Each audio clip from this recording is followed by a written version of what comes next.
Hi, I'm Ron Bailey, Manager of Training at Sencha. I'm here to walk you through XJS, our flagship enterprise web application software framework. To get started, we'll go to the Sencha website.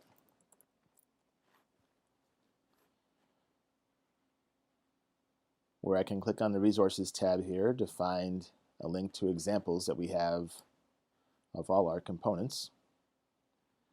I'm interested in the XJS examples, so I'll click on View Examples from here. And I have a gallery of options for how one would like to see all the examples of XJS components that we carry. I'm interested in examining what we call our kitchen sink, so I'll open that tab up. For the kitchen sink of our classic toolkit,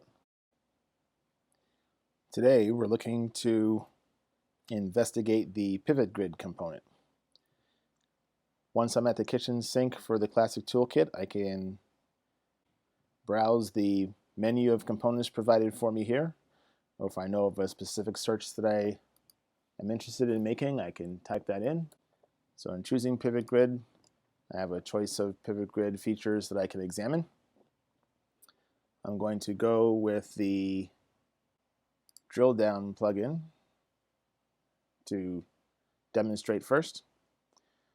The pivot grid allows for aggregate data to be viewed in compact format, like is currently being presented here, or more expanded format, like I'm doing by revealing multiple entries for what was the aggregate Adobe input, and the same being for the date, the same being for the year. So as you can see, that opens up to individual data points for those sub-entries, or again, I can make it simpler by collapsing those entries like so.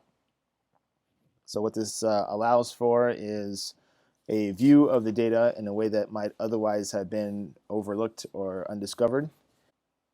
Having that data available in such a dynamic fashion at runtime means the end user has a level of control as to how they want to view the data that they otherwise might not be able to have were they not utilizing the pivot grid as opposed to a traditional grid. To see how the code for the pivot grid was created, we can go over here to the right to the Details panel, where I can view the pieces responsible for how the component was constructed. So it's in an MVC fashion where there's a tab dedicated to the view, a tab dedicated to the logic, and tabs dedicated to the data.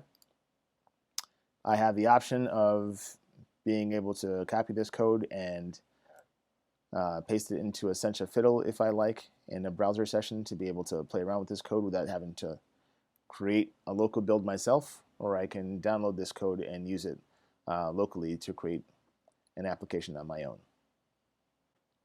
I hope this walkthrough has been useful to you, and I encourage you to explore more from Sencha's XJS customizable suite of feature-rich, data-driven UI components.